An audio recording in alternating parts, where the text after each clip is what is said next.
Hello, everyone. Welcome to Let's Get Real podcast. My name is Eric Claudio, a.k.a. your favorite realtor, or non-generic Eric, because I keep it fucking real with you. That's right. This is a podcast where I interview interesting, fun, and successful individuals who have devoted themselves to their craft. Thank you. In order to share with you, the viewer, a real perspective of what people are actually doing to reach their goals and live a happy, fulfilling life in today's world. Today's guest is someone who built something out of nothing and manifested an amazing life for himself. When you think natural-born hustler, think of this man.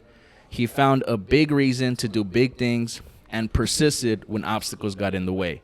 This is the person that keeps my fade crisp and looking good.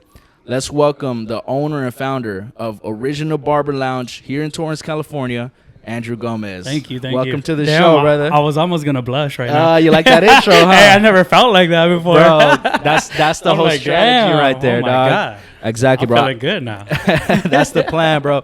I did research on you, dog. I wanted to make sure. I always want to make sure I introduce my guests, hype them up, bro. Cool, thank you. I appreciate that. Because even like me as a humble person, probably like yourself too, like I think I ain't shit. Yeah, you know what I mean? for real. I don't even say I own the shop most of the time. I'm just like, I work there. Right, Just, bro. Just the mentality. Yeah, but you gotta, when you look at everything you've accomplished, bro, like it's a lot. You know what I mean? And then sometimes you realize you actually have people looking up to you. Right. You know what I mean? Right. So, bro, I did introduce you a little bit in the introduction. Okay. But I want you to share with the audience a little bit about yourself, kind of tell them your story in a nutshell. Okay, cool. So, like you said, my name's Andrew, owner of Original Barber Lounge. We're hitting 8 years in September, which is pretty I'm waking up lately like, man, 8 years. This is crazy, you know? Yeah. I had opened at 23. So at 23, I was just kind of trying to figure out how to even own a business or even start a business. So to look at it how it grew now is an amazing feeling.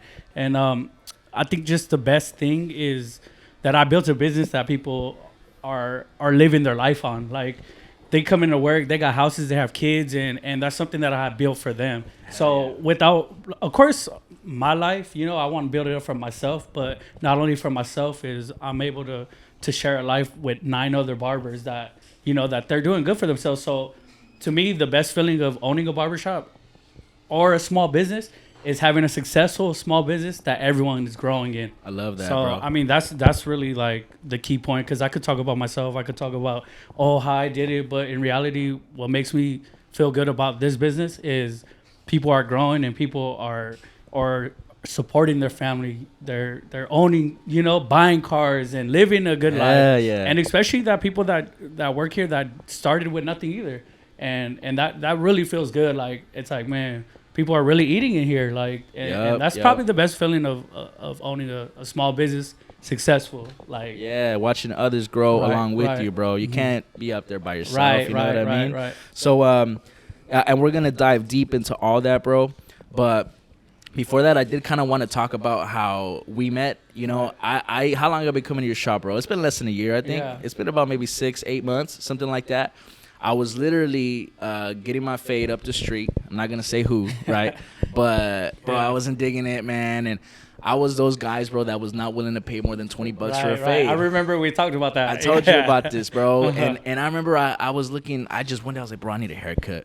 So I started looking up shops. And I was driving down here, bro, and I was actually on my way to another shop. Oh, okay. But then I seen the sign here. I was like, hold up. Let me just do the little U-turn right here. Right. I pulled in, bro. I got my first haircut with Alex as a walk-in, bro. And then I tried out Diego. I tried out a couple of your other guys, bro. And it was always clean. Yeah. All your guys give clean fades, bro.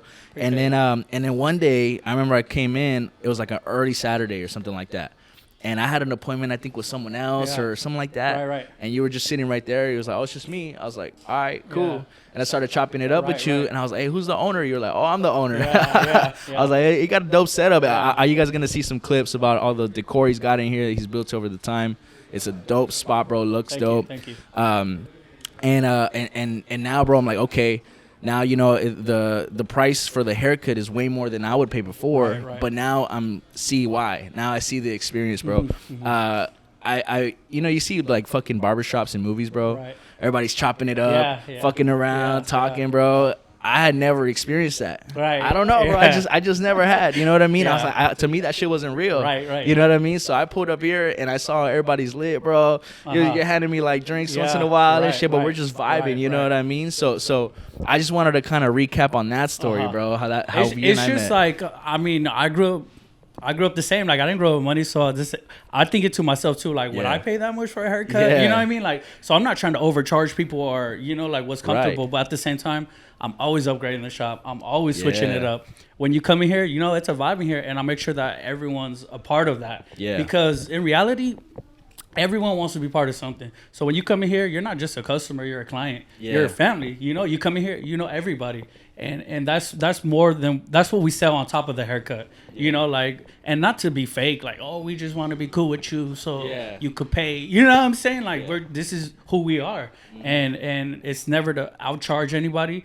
And like I said, I'm always doing upgrades for everybody. And it just goes into it when you come in. When you come in here, people put money into this business, so and that's just the same thing. Like, just because we're not in West Hollywood, you know what I'm saying? Like, but you could still be in the South Bay. Yeah, baby. You could still be in the South Bay and have a badass shop. You know what I'm saying? I was probably the first one that was doing online booking. Nobody knew that 8 years ago. Everyone was like, for real? Yeah, dude. Damn. Nobody. I mean, to keep it real in a humble way, who was in Old Town Torrance 8 years ago? Yeah. You know what I'm saying? Bro, I don't know. Me and Gmoe, shout out Gmoe behind the camera. He always gets his shout out. Right. We're originally from Bell Gardens. Oh, okay. Right? So we grew up Bell Gardens, Downey, Bell. That's kind of 710 in Florence.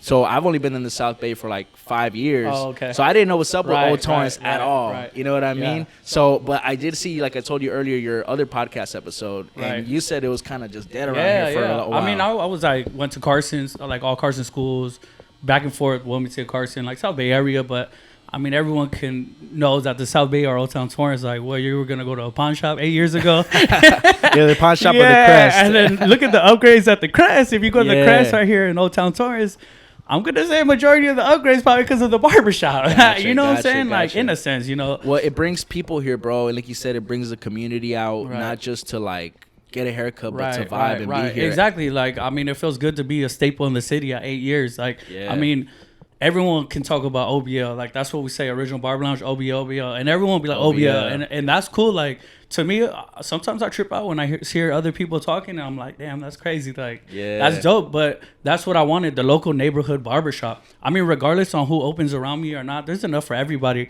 because I'm not paying attention for that. But I feel like we're a staple in the city, and I'm looking out for the city, not outside, just not Torrance, but everybody in general in the area. Because I grew up in the South Bay. So that's just the vibe that I bring, and we're real-ass people, we're real-ass barbers, and we have real-life problems too. You get what I'm saying? Like, we're not in here like, bro, you know what I'm saying? Or like, we're just in here vibing. We want everyone to have a good time when they come in here. And that's the thing about barbershop. A lot of things always revert to the old school ways, and that's how the barbershop was.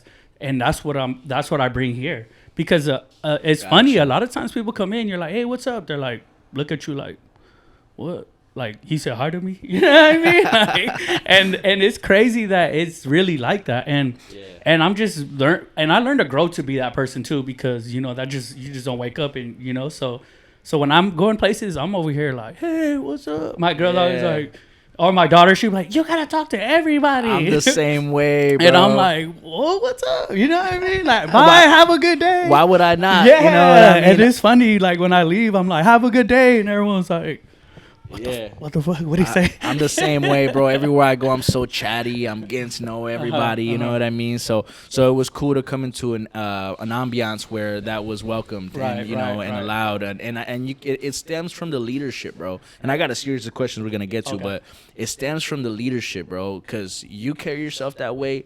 So it reflects in the whole shop. And you could tell just with how it looks, bro, with the vibe in here, that you put your passion into it. Right. And like I said, it just kind of flows after that, bro. So good on you, man. Congratulations on your success. Thank you for letting us shoot the episode here today. That's why I was like, yo, I think it's better if we do the episode here. You know what's cool, too? I mean, I've done just a couple podcasts, and to me, it's dope that, like, people want to question me and ask me things, because that's like, not everyone gets so to me too, that's why I feel, I'm like, man, that's dope. And I was like, especially to have it in the shop, like, that's super cool. You know what I mean? Yeah, we know you. I know you got stuff to share, bro, which we'll get into right now, man. So first of all, my first question here is, how did you get into the barber game, bro? Like, What motivated you to do that? I was kind of fresh out of high school, and I was working at Mulligan's, man. So they shut down Mulligan's. I lost a part of me, Mulligan's. Mulligan's, it sounds. It was a family fun center. It was like golfing, golf cart. Yeah, kind of like golf, kind of like golf and stuff. Yeah, that was like my first job. And anyways,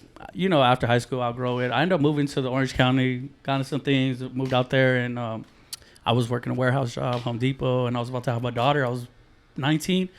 And my daughter was born when I was 20, so I was like, I got to get my shit together, you know? Yeah. And I knew I needed to go to school for something, so I ended up just moving right there down the street from a barber school.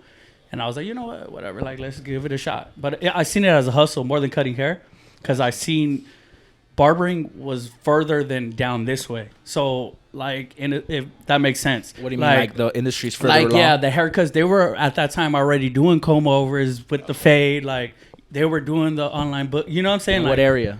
Fullerton. It was Fullerton, okay. Anaheim, OC. like the OC area. That's where I was at. So I had seen it, and it wasn't even here yet down South Bay. It was still like $10 haircuts over here, you know? Yeah, which you know what? But it was like just mirrors on the wall. You go sit down and get your cut, get your one and your taper, and get the fuck out. You know, sleepy South Bay. Yeah, exactly. Yeah. So I mean, when I was going to school, kind of my family people were just like, well, how are you going to make money? You know, like, well, haircuts are $10, you know, in a sense. But I had seen already where barbering was going. You know what I'm saying? Like, I seen that people want to pay to look good, because now not nobody, but there's more people with longer hair now, guys, that want a style, not just two in a fade, two in a taper. Yeah. Because if that was it, then yeah, $10 cuts all day. You know what I mean? Yeah. Like, that's a 15-minute cut.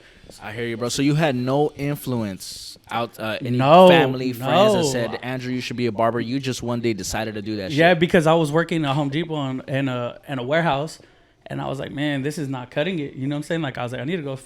But I'm not the type to really go home and read a book. Right. You know what I'm saying? Like, you want to do something bigger. Yeah. And you had a big drive because you had your daughter coming. Yeah, right. And senior year, I was like, told my counselor, like, give me all electives. I'm gonna be busy. Yeah, so like, you found out your girl was pregnant in high school. Right, like out of high school. Right, out of high school. Okay, gotcha. Because that and you know, bro, I did see you talk about this in the other podcast episode, but I feel like it's really important because I actually feel like I relate a lot to you on that, bro.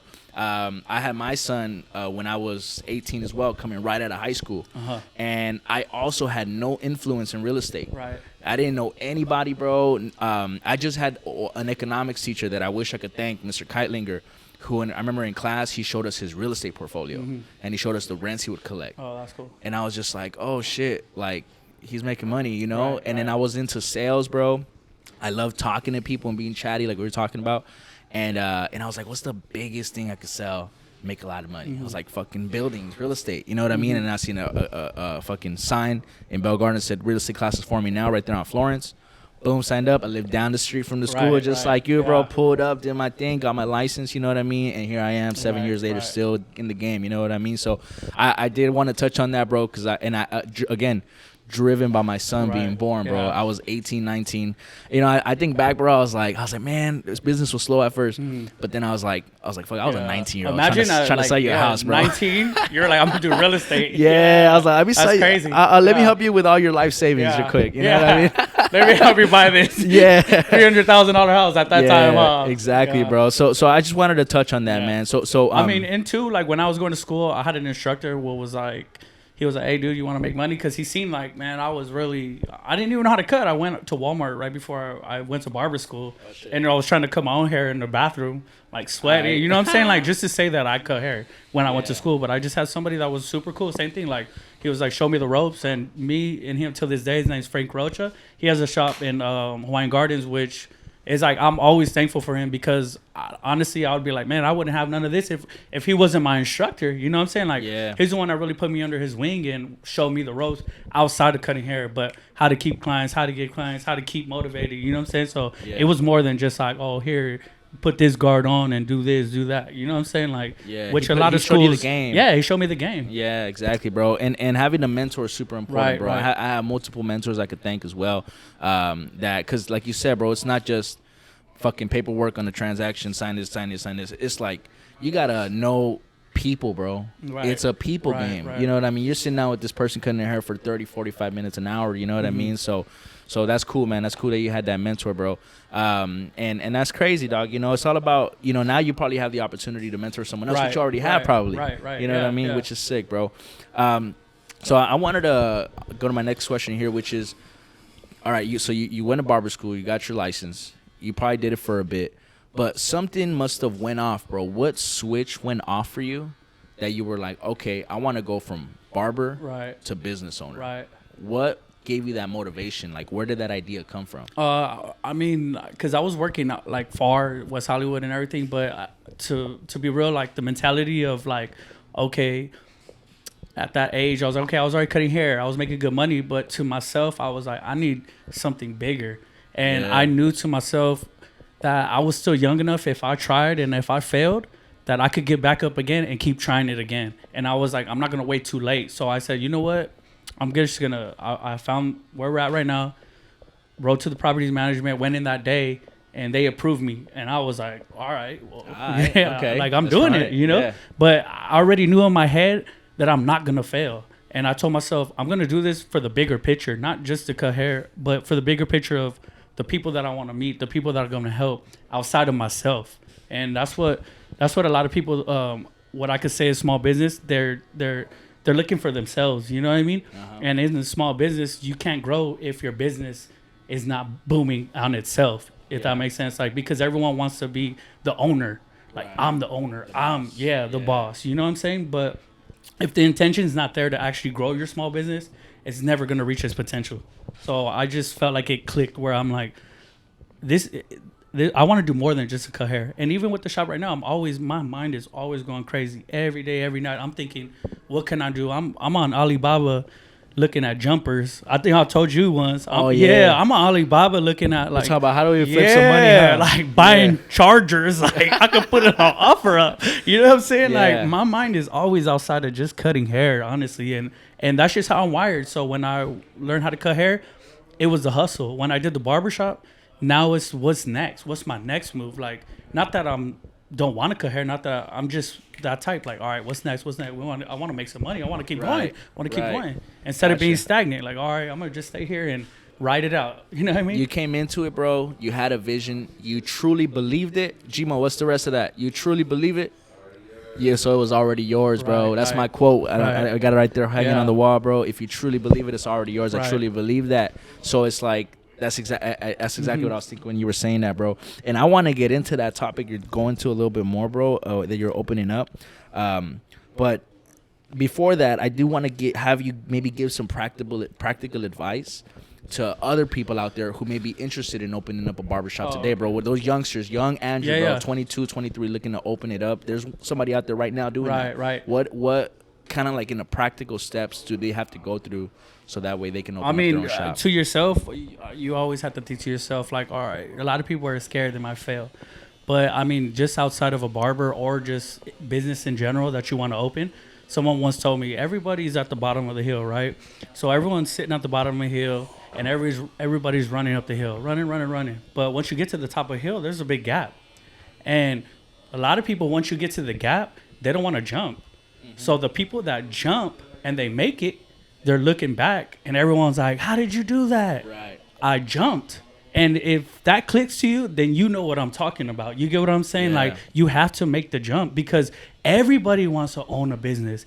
Everybody wants to, you know what I'm saying, be the top dog. Yeah. It ain't fucking easy. And it's scary because when you get to the hill and you see that hole and you see the gap, you think to yourself, can I even jump that far? So my best advice is jump. And that's depending on whatever you do. Just you're gonna have to find that leap of faith and do it. Because if not, you're always just gonna be thinking, what if? Right. So with me, I didn't go to school for business. I just got my high school diploma. I never went to the city and talked to people. You know what I'm saying? Like, so when I had opened, I'm the first in my family to open a business. So I didn't have anyone to go through. Like, so I'm literally finding things out as I go. You jumped off the hill, bro. So I'm just like, went to the property management, got the lease. Then I was at the city like, hey, I just signed a lease, so I'm trying to open a barbershop. What do I do next? You know what I'm saying? Like, so I'm just finding out as I go. Till this day in life, like, you know what I'm saying? I'm still fighting, still trucking at it. And someone wants, and the same dude, he put me on game at the barbershop I used to work at. He's like, hey, life's a journey. As long as you keep going, get up and keep going, then, you know what I'm saying? Like, you'll have that confidence. Just going for it, man. Just going for it. Risking it all. What was it like in the beginning, bro, when you risked it all? It was you had no promise of anything. It was rough because when I had opened, I never worked around the area. It was just kind of family and friends and stuff. So I had my house. I had the rent here. I had one barber with me. I was struggling. I didn't even have clients. So I had to get rid of a car that I had. I had open credit cards because I needed to try to put this shop partially together. Right. I didn't have nobody giving me money. I didn't come from money, you know what I'm saying? So I was saving up for a shop, but I didn't know I was going to sign that lease that day. Right. You know what I'm saying? So it was scary. So a lot of times I was like, I only can afford to pay my house and the shop, nothing else. So I had to get rid of a car that I had. I was, buying it out. It was like a Honda Civic or something, and I had to get rid of it because I couldn't afford it. There was days I would be stressed out sitting there like, man, I really fucked up because I was doing okay for myself, So there was times I gained a lot of weight at that time, like because I was eating stressfully because I was get home and I'm like, dude, credit card calling me, like my car payment, everyone's calling. I'm owing a gang of Home Depot emailing me, dude, and I'm like, I fucked up, you know what I'm saying?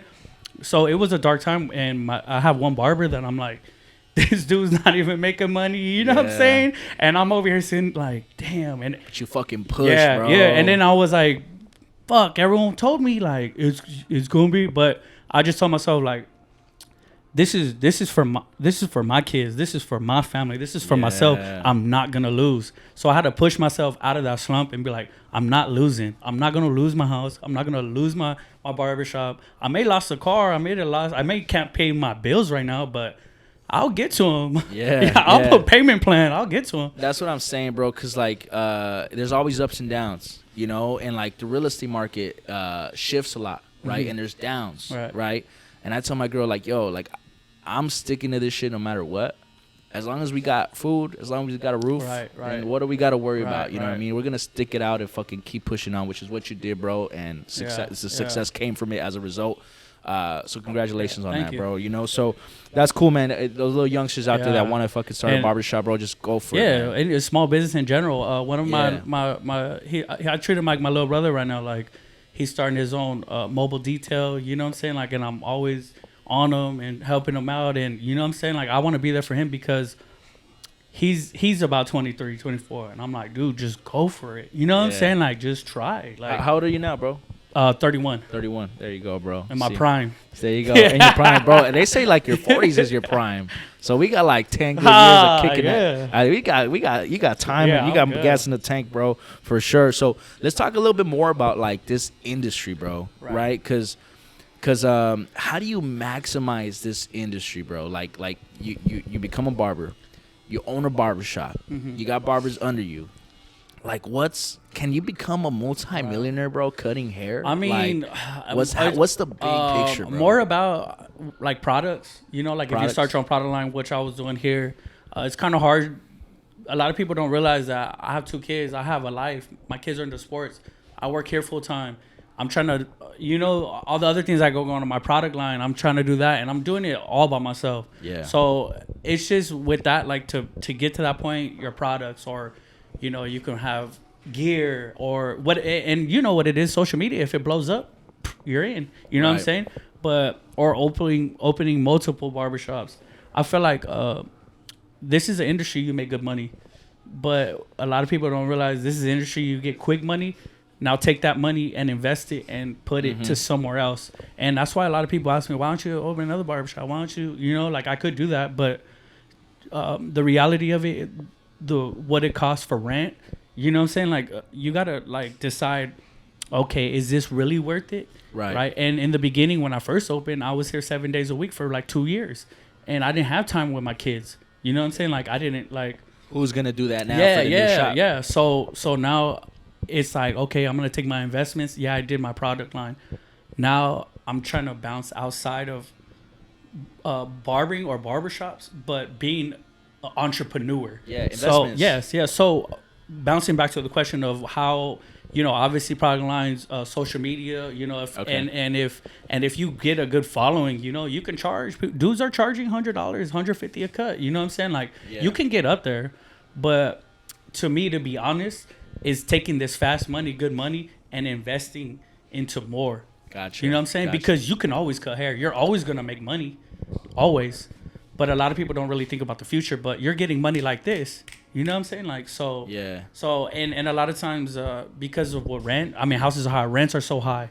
You have to make a certain amount of square footage to make money. The market, it's changed. The market has changed, bro, from 8 years ago, right, for sure. Right. You know what I mean? So that's crazy, bro, because we were talking about that the other day when you gave me a haircut, man. It's like, bro, we got some money here. How do we flip it, bro? How do we do some flipping a car? Like you're talking about checking out Alibaba and shit. You know what I mean? For some stuff. Bro, I've been thinking about like fucking like shoes and shit, flipping shoes and all that. Right. So I hear your perspective on that, dog. But I just see that there's a lot of avenues though, bro. Your products. I see traveling barbers that make a lot of money, and you can go teach. I taught out of school. You know what I'm saying? Like there's multiple ways to make multiple incomes within this industry, but to me, to be real, is to take all this money and start investing into something bigger. Right. You know what I'm saying? Like that's how you become a millionaire. You have multiple investments when you're not coming from nothing. You know what I'm saying? Right. Instead of just banking on,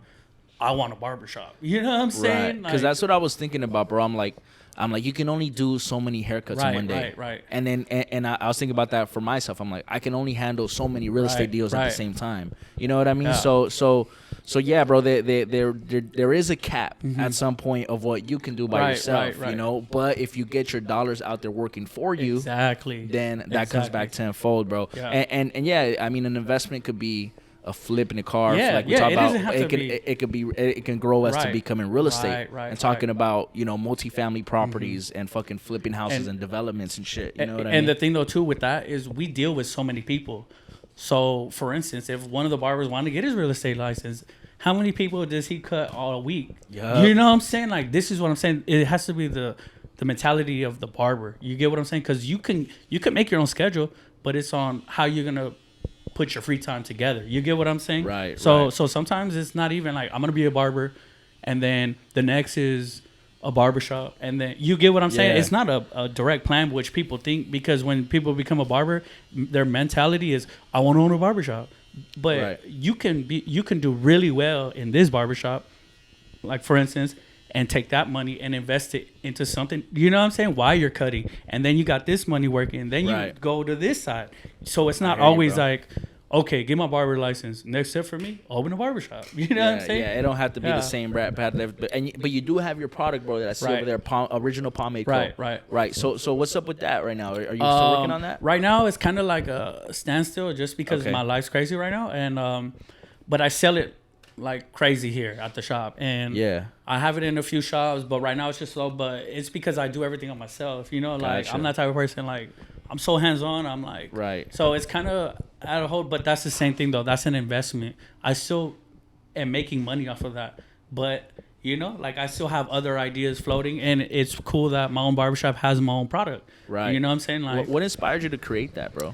Just because South Bay doesn't have its own brand. You know what I mean? Like, and that Suavecito. Yeah, like Suavecito, Santa Ana, Playwrights, like Long Beach. Now who in the South Bay has? You know what I'm saying? So. I'm original pomade, exactly. That's how my mentality is. I'm always like, damn, I want to be the one that has his own product, and people will be like around. I'll see people around like, hey, dude, your pomade's tight, like, and I'm just like, oh, that's cool. You know what I'm saying? I got a cop one, bro. I haven't tried it out yet. Oh, I got a cop man, I'll give you one. For sure, bro. We'll see what's up with that. Check out Original Pomade Co. too. You know what I mean? On Instagram, Original Pomade Co. Absolutely. So, bro, I have another question here. Is like, it's kind of a little bit different of the topic. So, there's a fine line between friendship and business. Right. I see the dope vibe you have with your barbers. You guys are close friends. You know what I mean? But how do you handle it, bro, when somebody may cross that line? People fuck up. You know what I mean? Like I remember working with a real estate team once in Downey, bro, and we used to party, bro. You know what I mean? We used to have a good time. Fucking 4-hour lunches getting fucked up. Yeah. You know what I mean? Yeah. But, you know, so then the next day, everybody's showing up to the office late as fuck. Right. And, you know, which results in slow business. You know what I mean? So for you, bro, when somebody on your team, you know, isn't doing what they're supposed to, bro, how do you handle that? It's hard. I mean, because sometimes I still go on lunch. Yeah. I'm the one fucking up. Sometimes I'm the fuck up. And it's hard to come from a good lunch and be like, why are you doing that? Yeah. And I'm over here fucking drinking a Buzzball. You know what I'm saying? Like, but I mean, though, but that's the thing though too, because we're in here grinding, you know, so. Everybody's independent though, right? The barbers do their own thing if they want. I mean, and it's hard because I treat everyone here like family, so that is hard. Sometimes the boat is steering the wrong direction, you know what I'm saying? But I always let it be known that this is my ship, you know what I'm saying? So, like I said, I like to go on lunch too and have fun, you know what I'm saying? Like, and so it's hard to fault, but at the same time, that still creates the environment that we have here. You know what I'm saying? We go to lunch, you know what I'm saying? But at the same time, like, I'm still in here, you know, like still taking care of what I got to do. And I'm still making sure everything is right. But that is a tough one, though, because I treat everyone like my family. So I'm one call away, anybody in here. It's to me, it's my barbershop or nothing. You know what I'm saying? So, but it does get rough because you have 10 personalities in here. You know what I'm saying? So the way I handle it, bro, is like me and Gmoe, you know, like I told you, we work on a lot of close projects, and before him and I kind of started doing shit together, we had a conversation. I'm like, bro, like we're getting into business together on different stuff, and we're both independent and we can do whatever we want. But I tell him, I'm like, bro, if there's ever a difficult conversation that we need to have, let's have it. You know what I mean? And that's how we're gonna fucking, you know, what to say, nip it at the butt. You know what I mean? And if it's comfortable, but it's better, bro. And I always tell him, and we both agree, our friendship is worth more than any business project that we're working with. You know, before anything, you're my brother. You know what I mean? Which is, I'm sure the way you probably treat it with your boys. As soon as I hire somebody, like it's majority I hire people that I know or somebody knows, and I let it be known in the very beginning how we run, and everybody already knows what's up. So you know if you're gonna work here, you know you're going to be busy. You get what I'm saying? Like the standards is already set. And I set that when I first opened. And that's maybe to jump back to that other question on giving advice on starting a business, set your standard in the very beginning. Just because you're not busy, you still hold the standard at the highest quality that you can, because that's what your business is going to be known for. And so when I hire, jumping back to this question, everyone knows you're coming to a good shop. So, but I'm still letting you know this is the standard. But if you want to go on lunch and have fun, just get your shit done. You know what I'm saying? Exactly. Get your shit done. And if it's not working out, I'm the first one to be like, you're ruining my business and you're fucking it up for everyone else in here, not just yourself. So that's the fine line. Having that difficult conversation. You know what I mean? Like, yo, me and you have fun, but you're fucking up right now. Exactly. You know what I mean? And also as a leader, also being able to take that critique and recognizing for yourself, you know what I mean? You also, as a leader, you got to be the first one to be like, yo, my bad, I fucked up. You know what I mean? At the same time, because nobody's perfect. And then that's why I'm in here like cutting all day. I take a 30-minute break a day. You know what I'm saying? I'll do 30-minute cuts. I'm in here cutting, so I'm not in here bullshitting. So I'm still like letting it be known, like, shit, I'm in here too. Like, you know, just because of whatever the situation is. But leading by example. So exactly, leading by example, bro. That's what it comes down to, man. What else are you into, bro? Outside of your business, man. What are your hobbies? What are your right now, my kids are getting of age. Like they're all into sports now, dude. So that's like my life. You know, soccer dad. Yeah. What do they play? My daughter's all into softball right now. My son, he does everything. So he's seasonal. Like so he plays, which is cool. You know, because I don't really have that in my life, so it's cool that I could do that for my kids. And this jumps back to on having a barbershop and then trying to expand at different things that I don't really have to be there personally, because sometimes enjoying my kids is worth more than trying to open another barbershop or trying to get that. And I never had the opportunity when my daughter was younger because I was opening this. So I'm making up for time with my son and my daughter right now, and that beats trying to go get something else right now, because right now I'm just loving my kids. I'm loving to be at Wilson Park, like right here down the street, 3 days a week. You know what I'm saying? Like so that's my hobby, really. What's the softball team's name, bro? Well, she does like the Torrance Girls Softball League, so it runs through, and my son, he's usually like Carson Park, whatever is playing, and like I just got back from taking her to personal training. She goes personal training 2 days a week. And you know, hey, honestly, we started a softball team too. I see that, bro. Yeah, I saw you guys. You know what? That's kind of my hobby right now. Okay. Yeah, I was kind of hating on people. I'm not gonna lie. Like, I was like, damn, people are really about softball. You know, like, and I'm like, chill, bro. Like, you taking this serious? I was like, you was the man in high school. Yeah. Motherfuckers be at Wilson looking like Mookie Betts, like chill, you know what I'm saying? But now that I played, I'm like, damn, this shit is actually fun. I just started. We just started 1 year.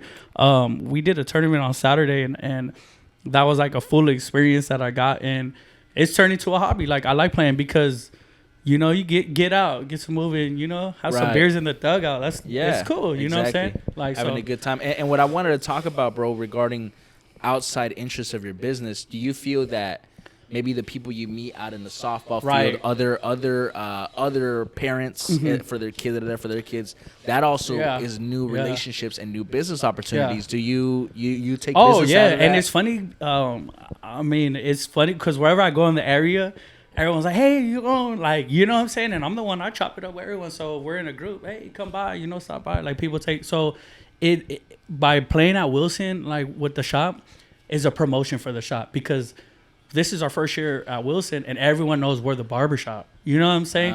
So now I'm like, I need to start getting the cards. You know what I'm saying? Right. Like, because some merch. Because I'm me wherever I go. I talk to everyone. I'm cool. You know what I'm saying? I'm not a front on who I am. So when I'm out there, I'm chopping it up. Like, you know what I'm saying? So people like that. You know? Yeah. And I think that it's more of like they see us out there, so they know us more personally, so they feel more welcome to come to the barbershop, if that makes sense. Yeah. And I try to apply the same way to my business as a realtor because everybody needs a haircut. Everybody wants to buy a house. Everybody dreams about buying a house. Exactly. You know what I mean? So it's that's what I've learned, bro. I used to be big on the like cold calling people. You know what I mean? But I'm like, nah, you know what? I think it's more valuable to be part of the community, meet people natural in a genuine way, and always brand myself as a realtor. For example, what I do is I go to UFC gym a lot, right? And I wear my T-shirts. They have my logo right here, Eric Cloud, your favorite realtor. Yeah. On the back, it says, ask me about real estate. And I rock those every day, bro. So people come up to me, just talking to me about real estate, and they just know me. I see strangers talk to me in the locker room, but I'm not even wearing the shirt. Like, oh, you're the real estate guy. Yeah, I'm the real estate guy, bro. You know what I mean? Yeah. So exactly, it's not just about, like, Not just because you're trying to get money out of them, but because you're like being part of the community and providing your value, bro. That's how you help people. And you're not shoving it down their throat. Nah. You know what I'm saying? You're being cool. Usually when I meet people, like if they tell me, oh, you own, and I'm like, yeah. And then in the conversation, you know, hey, I'll take care of you. I'm not like, hey, you know what I'm saying? Like, just come through. See what's up with us. If you like, you know, that's on you. But you for sure get more of an opportunity when you're around the area and people see you, that they'll come and check it out. You know what I'm saying? Bro. And that's what something me and Gmoe talk about all the time too, is like, bro, we just networking. Like, we used to go to like a networking events, right? But I'm like, bro, really, actually, we should network everywhere we go all the time. We're networking. You know what I mean? And building those relationships, because everybody's people. Everybody's a person. Everybody will at some point need what you have. As long as you're there to remind them that you're, you know, there to give them that service, bro. So I'm glad you think the same way as I do, man. We network everywhere we go. And the funniest thing, everyone's just so about their phone now. Like, you know what I'm saying? Like, you can actually talk to people. You know, some people get a little weird though. You know what I'm saying? But more people are they would rather talk. Like, and especially as a barbershop, dudes come in here and they want to talk. You know what I'm saying? So when they see you out there chopping it up, they're like, damn, I want to go in there because I got something to say. You know what I'm saying? Like, I just don't want to sit there and be like, all right, get my cut. All right, I'm out. You know what I'm saying? And you even got some guys coming up just to kick it. You told me like after a while, I started realizing a bunch of people I know get their haircut here. Like my boy Rob, if he ever sees this, right? And you were like, bro, I know Rob. He pulls up and just has some beers with us. Yeah, dude looks like a straight cop, and he comes in here singing corridos. Yeah. And that's the type of people you meet. You know, and he's at the gym fucking screaming screaming, bro, with me. Yeah, you know what I mean? and he'll every once in a while he shaves his hair or whatever, but he still pops up. He brings beers and he kicks it. He'll be like, hey, do my eyebrows. You know what I'm saying? Like we'll just be Rob like, is dope, bro. and that's part of being the local barbershop. You know what I'm saying? The neighborhood barbershop. People come in here. Even if they went bald, they're still coming in here to say what's up. You know what I'm saying? Like, or wherever we see them around, hey, here's a drink, here's a shot. You know what I'm saying? Because they respect it. And that's what happened, bro. When I started coming here, I told one of my boys, I was like, bro, I'm going to the barbershop. I'm like, bro, I was like, damn, I met a few people that I already know that go there. I was like, bro, it's like I feel like I'm part of the community. Exactly. You know what I mean? I feel like I bro, actually, that's the key. That little trigger, bro, that little switch. So it's all love, bro. So now I did want to switch it up a little bit, bro, kind of bringing it back to another deeper topic, which is, it's a simple question, bro. When things get tough, what keeps you going? Obviously my kids and where I came from. I was raised in a broken family. I love my grandparents. Unfortunately I just lost my brother, but that's just, the push, because my brother was always trying to be the best. You know what I'm saying? Like always trying to further himself. And that's what I want to do. Basically continue for my brother, continue for my kids. And the biggest thing when things get tough, and what pushes me, generational wealth. We don't have that. Nobody even knows that in my family. Right. You get what I'm saying?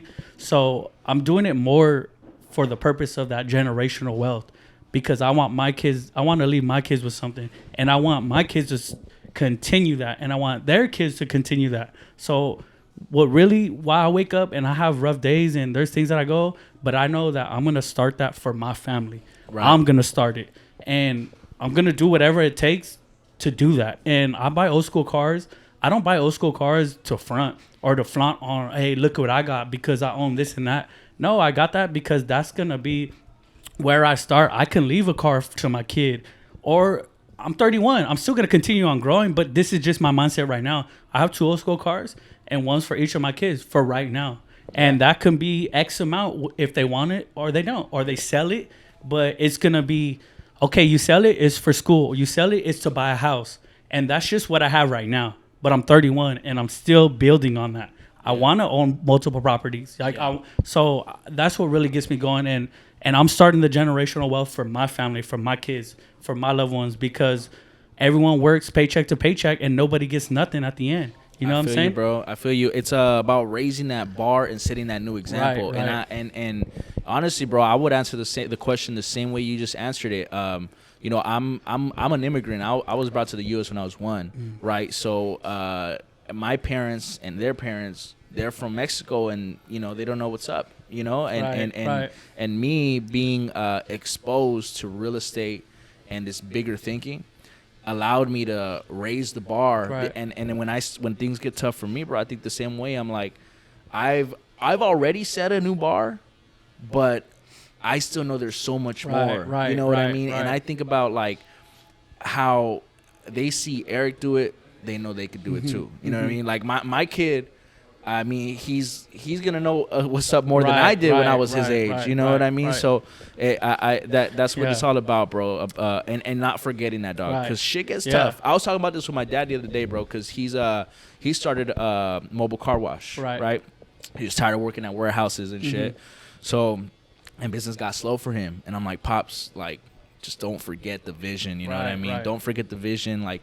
And it's going to be worth it at the end, but we just got to keep pushing and not forget that generational wealth, that higher bar, that higher standard, bro. So I appreciate that. And it's funny, too, because that's not brought up a lot around here in this area. You know what I'm saying? Like, I worked in West Hollywood and all that, and generational wealth is a regular conversation to somebody. You get what I'm saying? Right. And why they say chess, not checkers, when you go over there, everybody knows how to play chess. When you come on this side, what people think chess is a joke, but it's the mentality. Nobody over here is really talking about generational wealth. Ain't nobody sitting down and talking about their friends like, hey, you need to do this because you need to, you know what I'm saying? It's about, oh, I make this much and, you know what I'm saying? Right. It's about flaunting what you got, what you don't even really got. And yeah, exactly. And that's what I'm saying. The mentality is just different. You know what I'm saying? Like, why are less people do this than people in Hollywood? You get what I'm saying? Like, so to me, I'm just like, nah, I'm stop, regardless on what it is. But I could do that too. I could just say, shit, I've done enough already, right? Yeah. I proved everybody already.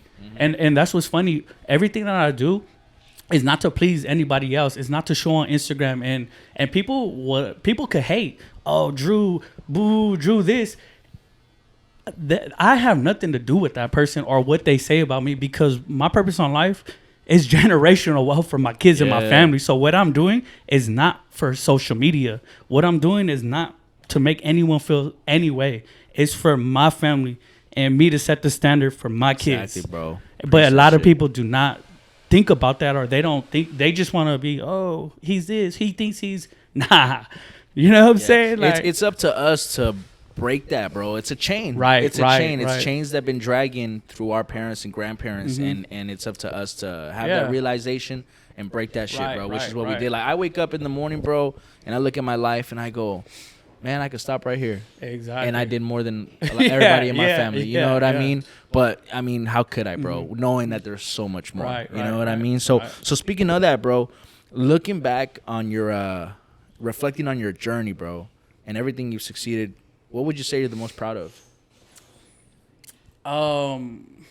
It's hard. Like, it always goes back to my kids, obviously. But to be able to walk into a store and get whatever my kids want. Yeah, I love that. That's amazing. Not having to worry about how much it costs. Yeah, like, it's all good. Like, your kids are spoiled. And I'm like, damn right. Yeah. You know what I'm saying? Like, of course, obviously, because I'm a father now. You get what I'm saying? But it's about... I never went to personal training. You know what I'm saying? My daughter's going twice a week. You get what I'm saying? Like, so by me doing that is like what you said, I'm already reached to a life where I could just be like, well, you know what I'm saying? So, I mean, that's just my thing. Like, my kids got their own rooms. They got her house. You know what I'm saying? Like, they don't got to worry about bouncing around and none of that. So, I mean, and especially having my daughter at 20, well, you think I was thinking all of, you know what I'm saying? Like, I was like, I had a long way ahead of me to be able to be where I'm at right now. So it's beautiful, bro. And in retrospect, dog, what advice would you give your younger self? You can go back to young Andrew opening the shop. What advice would you give that young man? I would say just stay focused and listen. And I'm not gonna lie, once I started making a little bit of money, I did kind of change. I was in a moment where I was kind of wilding, and you know what I'm saying, like, but because I never had money, you know what I'm saying, like when you have no money, you know what I'm saying, like, and you go and you're literally buying what you want, like, your mentality does kind of change. And I was at a point in my life where I didn't give a fuck, because I was just like, the fuck, you know what I'm saying? Money opens up options, bro, and so, sometimes having too many options could be I was kind of spiraling, not business wise, but mentally, the way I was acting, the way the things that I was doing wasn't me, you know what I'm saying, like. Because I was just like, fuck it. You know what I'm saying? Like, I hear you. I'm going to go make it back tomorrow. You know what I'm saying? Like, so in the beginning, when I first started making money, I wasn't like, oh, let me put some away. I was like, fuck that. I might not have it tomorrow. Like, let's go blow this shit. But you matured, bro. Yeah. So that's why I could have just been like, hey, humble yourself from the very beginning. Especially, I had a group of homies that I grew up with, and I was like, damn, we got money. Yeah, let's go do some shit. I was like, fuck that. Let's go fuck around. Bottle service. Yeah. It would be me and one of my homies. We would have bottle service. Just be right there, like. Just you two. Yeah, just two. Motherfucker would just be right there, bottle service, like fresh off of work. Yeah. Because we were like, fuck it. Yeah, why not? I hear you, bro. But it gets old. Yeah, for sure. It gets old. You start going. And I just had my daughter, and she was younger, so I was just like, like bottle service, fuck it, on a Wednesday. I feel you, bro. Yeah. But check it out, man. That's it for my questions, dog. I do have a couple little segments to go through to wrap it up. My first segment here, I do this with all my guests, bro. I go to your furthest back Instagram post. Okay. And you gotta tell me what's cracking here, bro. So well, I had another one, but this is like obviously a newer one. But this is April 21st, 2017. Yeah. You're giving somebody a fade. That's you, right? Yeah. What's going on here, bro? It was obviously just promotion wise, like haircut. You remember these guys? You still your client? Yeah, actually, I still cut them up. Oh, that's sick. I've probably been cutting them up before that. Okay. So it's cool that I got day ones from like that's the very beginning. And it's funny, there's people come and go, right? People move out and they come back, and they still come back here, and they're always like, damn, it's different. You know what I mean? Dude, the walls used to be white. Like back here, I didn't even have chairs. This is a back room for the people that you'll see when he shows the shop. But there was a pool table and a fridge. You know what I'm saying? Like, it was real chill. So that was cool. Like, and that's cool that he is my client still to this day. That is cool, bro. Like, I remember when I first started coming, you were like, you remember my haircut, but not my name. Yeah. You know what I mean? I always, You're like, it's funny. A lot of people, I'll be like, same, and I don't know their name. Yeah, you be like, I remember your haircut though. Yeah. They'll be like, "What's up, Drew?" And I'm like, "What's up, bro?" You're taper with yeah, top fade. Yeah. Same. They're like, "Bro, I haven't been here in 2 years." And I'm like, I remember. Yeah, I remember your cut. I don't remember your name though. That's a good business, bro. All right, bro. My next segment here is I got a rapid fire segment. Like I'm gonna ask you rapid fire questions, and you just answer shortly with the first thing that comes to your mind to get to let the people know you a little bit better. All right. Okay, cool. Going out or staying in? he starts cracking up. Is there a middle? Staying in. All right, okay. That's a good answer. You're being recorded right now, bro. My girl's gonna be like, "You better say that." All right, bro. Describe your style in 1 to 3 words. Original. There you go. Go to fast food spot. Chick-fil-A. All right. Overspending or oversaving? Overspending. Oh, shit. Who's your current favorite artist? Who you bumping a lot right now? I think Taylor Swift. Nah, this You went to the Eras tour, bro? There's a lot of blasts. Larry June, Currency. Okay. Yeah, I'm more like on the chill side. All right. Yeah. Finish this phrase. The way to my heart is...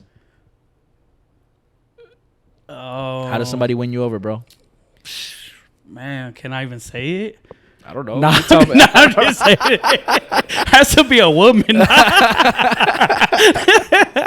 I'm just kidding. Being a genuine person. Being genuine, bro. Yes. That's real. Okay, cool, bro. My last little wrap-up questions here. What are your big goals for the next 12 months? Buy me some real estate. Yes. And Beautiful. open another business outside of barbering or barbershops. Dope. That's definitely guaranteed on the list. 100%. Any shout-outs or acknowledgments, bro? Man, shout out to everybody at the shop.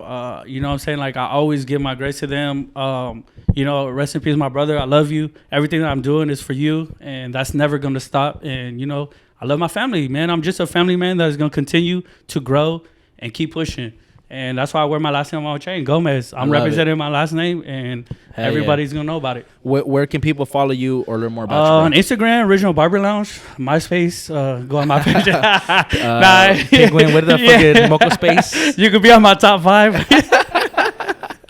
Yeah. All right, dope, bro. So that's it for me, man. Andrew, that was a great episode. I appreciate you, bro. So thank you, everybody, for watching. For sure. This was the Let's Get Real podcast. My name's Eric Cloud E, your favorite realtor, a.k.a. non-generic Eric, because I keep it fucking real with you guys. Thanks for watching. We'll see you next time.